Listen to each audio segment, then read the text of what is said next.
المنتخب مرة ثانية يا كابتن أحمد، اللاعبين الجدد اللي انضموا لكم، مين شارك منهم في آخر تجربة بتاعت مالي من أول مرة يشتركوا يجوا؟ والله اعتقد ان في جده طبعا محمد نايو من اللعيبه المبشرين واللعيبه الكويسين. هو من فتره طويله هو من اللعيبه الكويسين، وكان انضم معانا المنتخب من حوالي 3 أو 4 سنين، بس طبعا يمكن تقريبا من 4 سنين او كده. وقتها طبعا يمكن كانت خبرته قليله شويه وكده، واعتقد ان هو دلوقتي ما شاء الله فايق وماشي كويس قوي مكانه تحت راسين الحربه. بيلعب فروت صريح او تحت راسين الحربه، الاثنين بيجيدهم يعني هو في الاتحاد بيجيد الاثنين، ولكن هو ما شاء الله عليه كمان هو من اللعيبه الكويسين جدا، من اللعيبه الملتزمه، مهن كويس، واعتقد ان شاء الله هيكون ليه دور باذن الله مع المنتخب. شيكابالا طبعا. يعني عايز برضو تديني احساسك بتجربته، وانت كقائد للمنتخب طالب منه ايه؟ ما انت ككابتن في المنتخب بتتكلم. والله شيكابالا من اللعيبه طبعا لا خلاف عليه، كلنا عارفين ان شيكابالا لاعب مميز، ولكن شيكابالا لاعب مميز. ويمكن لما يدخل معانا كمان اعتقد ان هيستفيد كتير، يعني هيستفيد كمان من ناحيه الالتزام، لان احنا الحمد لله يمكن اغلبيه اللعيبه بتاعتنا كلهم في ترابط بيننا وبين بعضينا، والجو يعني حلو، لان دايما انت لما بتبقى مع ناس برضه شويه ممكن في عدم التزام، فخلاص ما فيش مشكله، بيبقى في عدم التزام، لكن لما بيكون في التزام اعتقد ان كله بيبقى ملتزم مع المجموعه وكده. بالظبط. فاعتقد ان هو ان شاء الله يعني شيكابالا طبعا. انت بتتمنى منه ايه في الملعب يا كابتن؟ والله هو طبعا لا طبعا هو عنده حلول كتيره، ومن اللعيبه الاقوياء جدا، يعني دريبل عالي جدا، بيشوط كويس، لاعب مهاري، لاعب يعني عنده حاجات كتير، بس هو يعني انا دايما بلوم على شيكابالا ان هو يعني مش بيساعد نفسه. مهم جدا انك انت تساعد نفسك، مهم جدا انك انت تركيزك يبقى عالي طول الوقت، وده اللي بيفتقده شيكابالا، لان هو يمكن شيكابالا لاعب مميز، ولكن حته التركيز عنده شويه قليله، محتاجه اكتر طبعا. محتاجه اكتر، ومحتاجه جهد منه، ومحتاجه هو يضغط على نفسه، ومحتاجه ان هو زي ما اتفقنا دلوقتي قلنا ان يحط اهداف لنفسه، انا عايز ايه من البطوله دي. يمكن ما في تجمعات بتحصل مع اللعيبه وكده، كان في اخر يمكن قبل لقاء مالي بيومين 3 كان الكابتن حسن اجتمع بينا وكده، يمكن من الحاجات اللي انا قلت لهم كل واحد لازم يدخل البطوله دي وعنده اهداف وعنده طموحات. انا عايز ايه من البطوله؟ انا عايز اكسب البطوله، ده هدف جماعي للمجموعه كلها، سواء جهاز او سواء لاعبين. انت كلاعب عايز ايه من البطوله؟ عايز تستفيد ايه ماديا، ولا عايز تستفيد معنويا، ولا عايز تستفيد عشان الناس كلها تتفرج عليك وتطلع تحترف، ولا عايز ايه؟ انا مثلا وانا قاعد معاهم قلت لهم انا يعني عندي طموحات وعندي اهداف، ان انا نفسي احقق البطوله الرابعه، وتبقى ما فيش حد حقق قبل كده في مصر ان يحقق 4 بطولات. نفسي اضرب رقم قياس ان انا ابقى اكتر لاعب عدد مباريات دوليه في مصر. انت وسونج 8 دلوقتي. دي بالنسبه للبطولات، انا بتكلم على عدد انا وسونج دي البطوله الثامنه ليا ان شاء الله. نعم. على عدد المباريات، فكل داخل عندي اهداف، ونفس الحكايه كلعيبه، ده طبعا نفس الحكايه شيكابالا لازم يبقى داخل البطوله دي.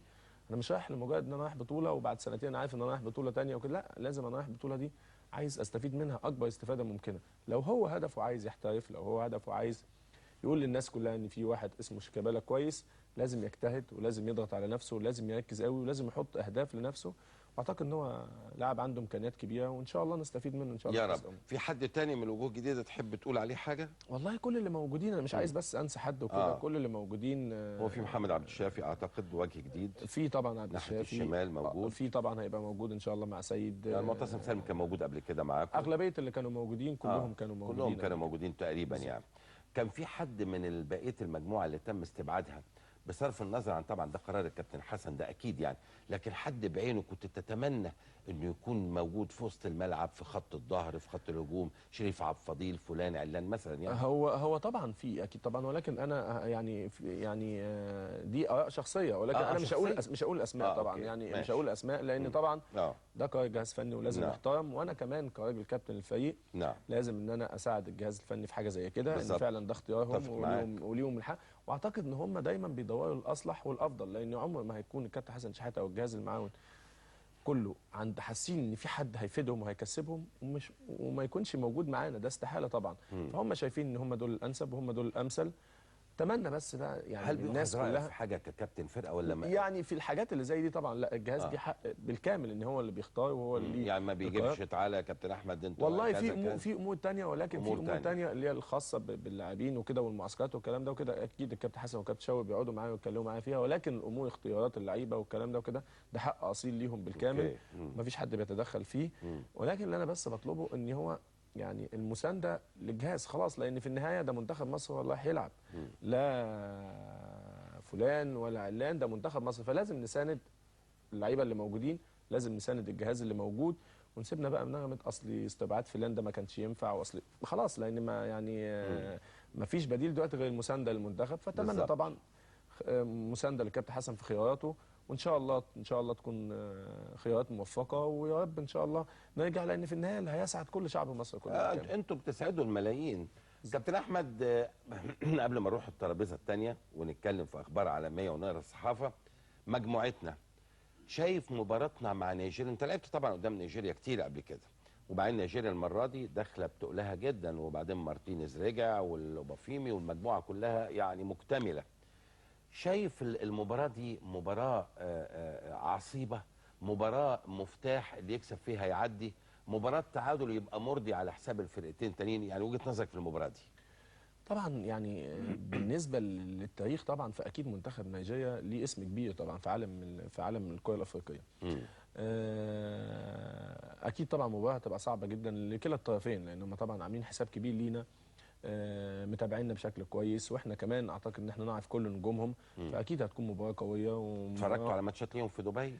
جاب لكم شرايط الكابتن حسن؟ المفروض ان احنا هنبدا نتابع طبعا مباريات ليهم وكده من اول ما نسافر هناك ان شاء الله وكده. هي المباراه بغض النظر حتى لو شفنا او ما شفناش، هو طبعا فريق لازم يحترم، لان من الفرق الكبيره جدا، واحنا عاملين له حساب كويس. ولكن احنا يمكن الحمد لله بنعرف نتعامل مع الافارقه، يعني احنا بنعرف نلعب ضد الافارقه في البطولات، يعني مش بتكلم الماتشات اللي رايح جاي، في البطوله وكده. فاتمنى ان شاء الله التوفيق يلازمنا في المباراه دي. احنا لكن كنت تتمناها في الافتتاح ولا كنت تتمنى تبقى متاخره شويه؟ والله يعني هي سلاح ذو حدين، يعني هي لما يعني مثلا احنا في الاول كنا متخوفين جدا مثلا في لقاء الكاميرون الاولاني في 2008 وكان فتحه كويسه قوي لينا، يعني لما كسبنا اللقاء بالسكور العالي ده، اعتقد ان بقى يدي رهبه لاي فريق ينزل لعبنا قبل ما نلعبه في الملعب. بالظبط. فهو طبعا كنت اتمنى ان البدايه تكون، طبعا لما البدايه بتبقى اسهل بتبقى الامور احسن شويه، يعني بتاخد اول 3 نقاط وبعد كده بتبدا تفكر في اللقاء الثاني، بتاخد على الاجواء، بتاخد على البطوله. ولكن خلاص هو اللي عايز يكسب بطوله، اللي عايز يحقق بطوله، واللي عايز يوصل للمباراه النهائيه لازم يتخطى اي فريق يقابله. فخلاص يعني انا شايف ان هي بالنسبه لنا طبعا لو كسبنا لقاء نيجيريا في الاولاني هيبقى اعتقد ان هيدينا دفعه كبيره جدا جدا لوصول النهائي ان شاء الله. اكيد. ولو حتى حصل تعادل يا كابتن احمد ما هيش نتيجه سيئه، ان عندك فرقتين تانيين، يعني بالرغم انه مفيش فرقه سهله بالظبط، لكن اكيد هيبقوا افضل نسبيا من نيجيريا. اكيد طبعا، اكيد طبعا هيبقوا افضل طبعا من نيجيريا، ولكن هو يمكن يعني مش حابب اقول تعادل، لان احنا دايما يعني هدفنا ان احنا نكسب اللقاء طبعا. طبعا اكيد.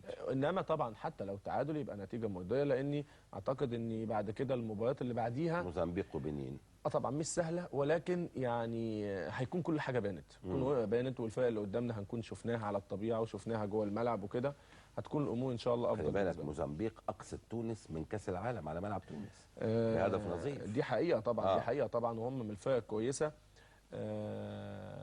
وعشان كده انا قلت لحضرتك ان احنا لو احنا خدنا اللقاء الاولاني اعتقد ان ده هيدي رهبه لاي فرقه تلعبنا بعد كده. سؤالي الاخير قبل ما ننتقل، احنا ان شاء الله احنا في المجموعه الثالثه طبعا انت عارف، هنقابل اول وثاني المجموعه الرابعه باذن الله يعني ان شاء الله. انا وجهه نظري حطيت احتمالات، قلت احنا ونيجيريا ان شاء الله اول وثاني او ثاني واول وات ايفر. يعني في المجموعه الثانيه في تونس وفي الكاميرون وفي زامبيا وفي الجابون، تتصور مين ممكن اول وثاني المجموعه دي؟